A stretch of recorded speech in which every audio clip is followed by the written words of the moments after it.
Bismillahirrahmanirrahim. Assalamualaikum warahmatullahi wabarakatuh. Ya, kembali lagi dengan saya. Untuk kesempatan kali ini saya ingin membahas mengenai tentang pernikahan, yaitu tentang mahar. Jadi teman-teman, agama Islam itu memiliki keistimewaan yang diantaranya adalah memperhatikan dan menjunjung tinggi kedudukan seorang wanita. Penghargaan tersebut berupa pemberian hak kepada kaum wanita untuk memegang otoritasnya, yakni menerima mahar. Pada zaman jahiliyah, hak wanita dihilangkan dan disia-siakan, sehingga para wali dapat dengan semena-mena memanfaatkan hartanya dengan tidak memberi kesempatan kepada wanita yang di bawah perwakilannya itu untuk mengurus dan menggunakan hak miliknya sendiri. Kemudian datanglah Islam yang membawa rahmat ke seluruh alam. Dengan demikian, untuk kaum perempuan, kehadiran Islam menghilangkan belenggu tradisi tersebut. Perempuan diberikan hak untuk mendapatkan mahar, bukan atas hak kepada walinya. Mahar merupakan pemberian dari calon mempelai pria kepada mempelai wanita, baik berbentuk barang, uang, atau jasa yang tidak bertentangan dengan hukum Islam, sebagai bentuk kesungguhan dan cerminan kasih sayang calon suami terhadap calon istrinya. Walau bagaimanapun, mahar tidaklah merupakan rukun nikah atau syarat sah suatu pernikahan. Mahar adalah keikhlasan calon suami dalam hal materi kepada calon istri, termasuk keutamaan agama Islam dalam melindungi dan memuliakan kaum wanita dengan memberikan hak yang dimintanya dalam pernikahan berupa mas kawin yang besar kecilnya ditetapkan atas persetujuan dua belah pihak. Dengan penuh kerela hati oleh calon suami kepada calon istrinya sebagai tulang punggung keluarga dan rasa tanggung jawab sebagai seorang suami. Pendidikan Islam membekali siswa untuk menumbuhkan rasa tanggung jawab bijaksana dan adil.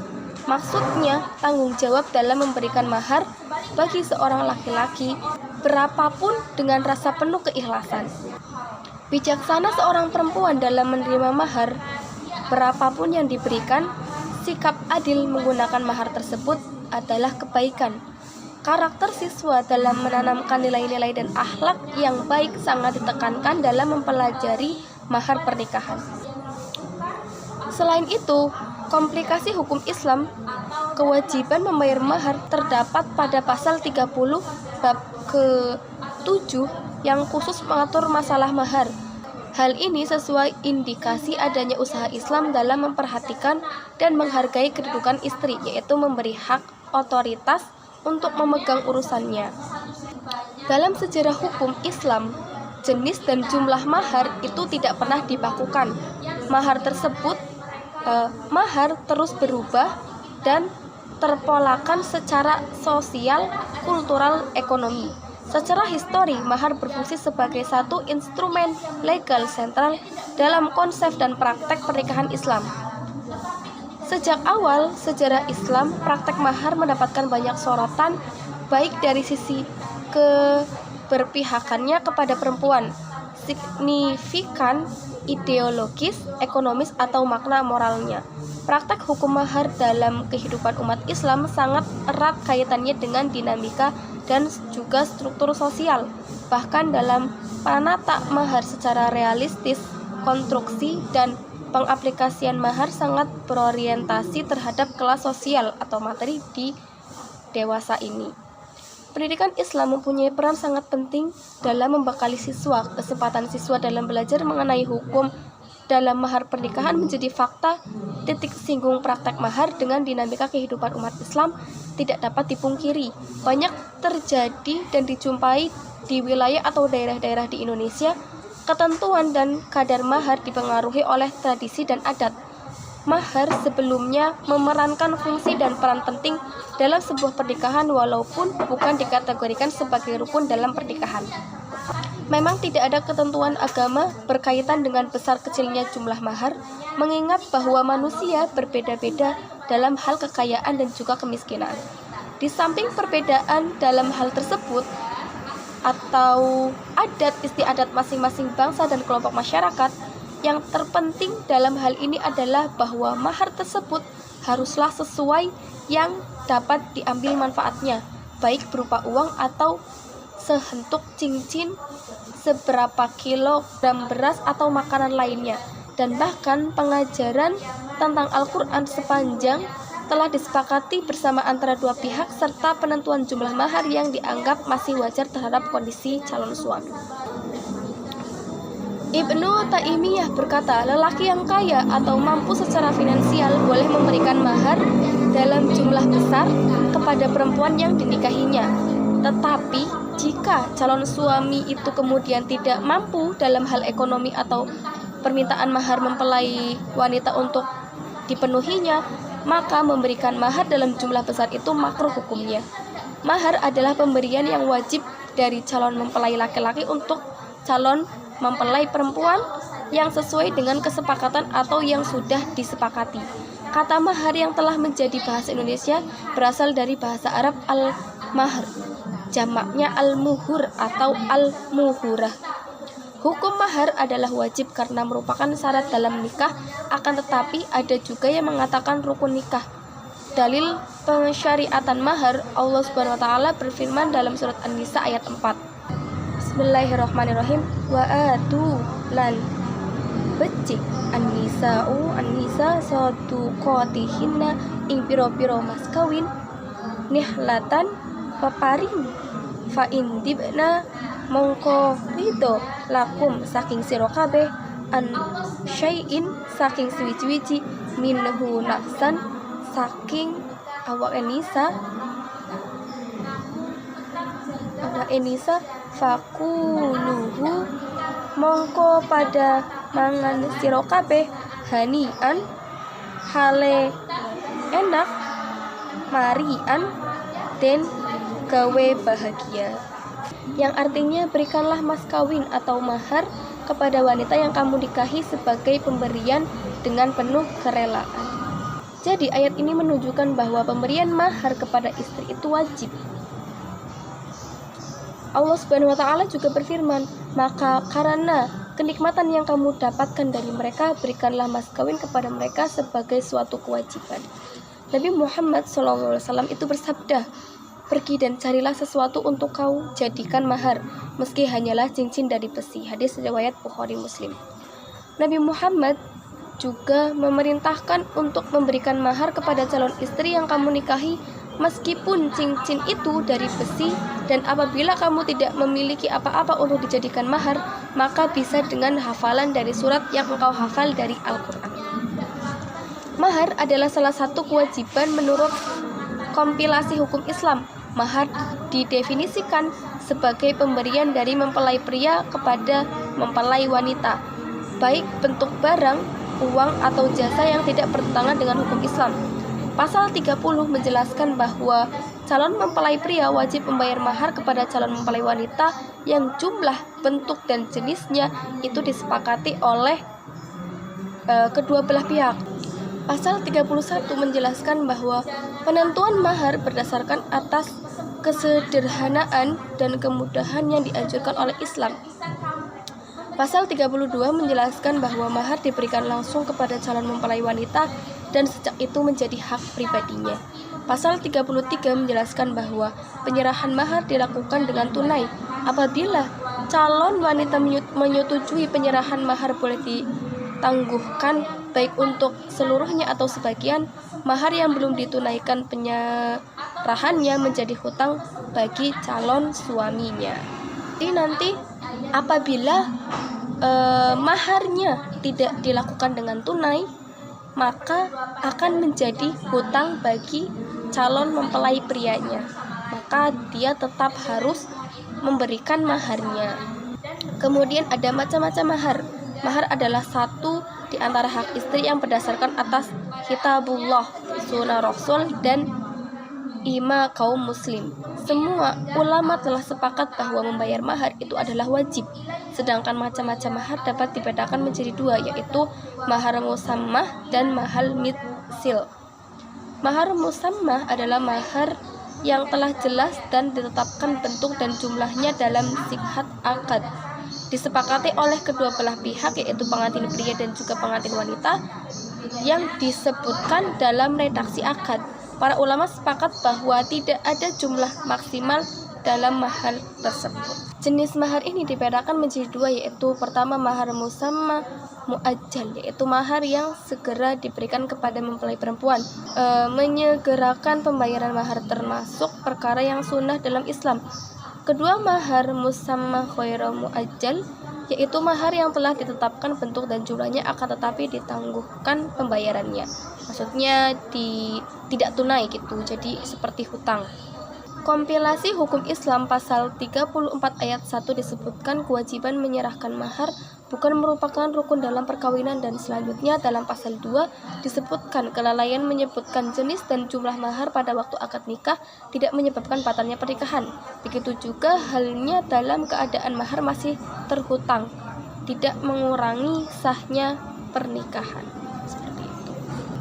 Demikian pula, dibolehkan pembayaran mahar secara tunai pada saat berlangsungnya akad nikah atau menundanya, ataupun membayar sebagiannya saja dan menunda sebagiannya yang lain, berdasarkan persetujuan kedua belah pihak atau sesuai dengan kebiasaan setempat yang berlaku. Namun sebaiknya melunasi atau sedikit membayar sebagiannya segera setelah berlangsungnya akad nikah. Hal ini berdasarkan riwayat Ibnu Abbas radhiyallahu anhu, di mana Nabi Muhammad SAW itu memerintahkan kepada Ali radhiyallahu anhu agar memberikan sesuatu kepada Fatimah radhiyallahu an sebelum mereka berkumpul. Dalam hal demikian, pembayaran mahar musamma diwajibkan hukumnya apabila terjadi dukhul. Bagi suami yang menalak istrinya sebelum dukhul, ia wajib membayar setengah dari mahar yang telah diakadnya.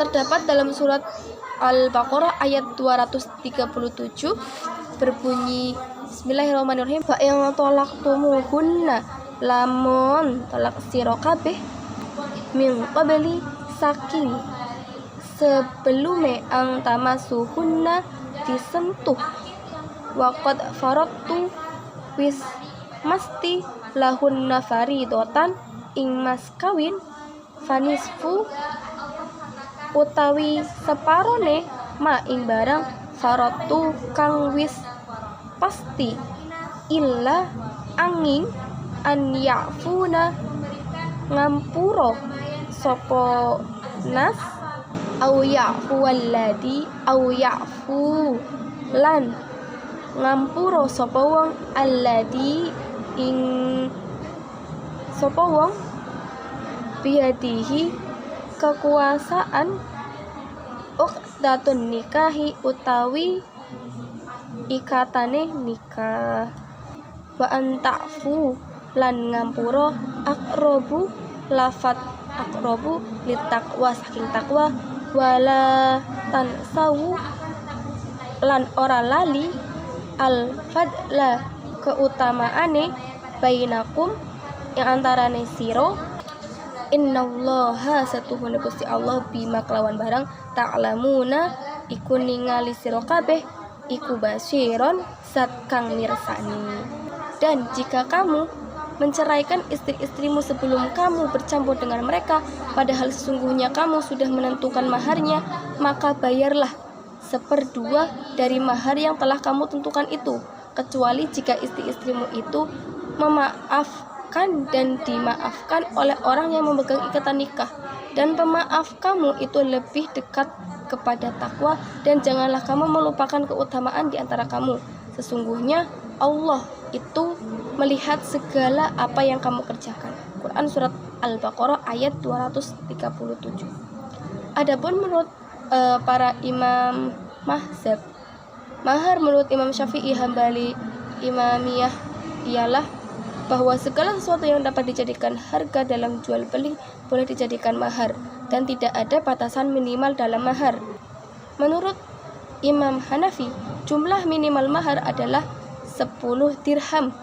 Kalau suatu akad dilakukan dengan mahar kurang dari itu, maka akad tetap sah dan wajib membayar 10 dirham.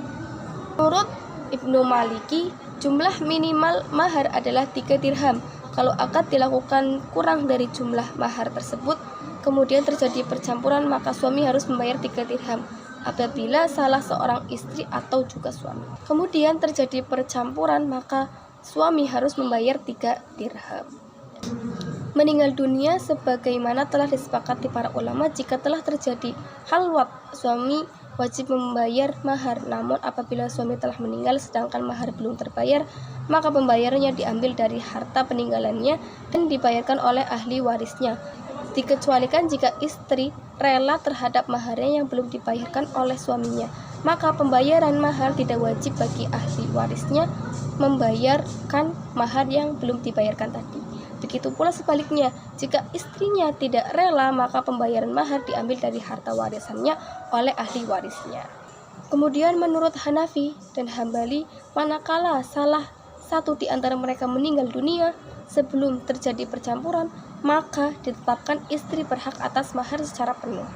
Sementara menurut Maliki dan Imamiyah tidak ada keharusan membayar mahar manakala di antaranya itu meninggal dunia. Maksudnya apabila si suami dan juga istri itu meninggal dunia, maka tidak ada keharusan membayar mahar seperti itu. Kemudian untuk macam yang kedua yaitu mahar mitsil.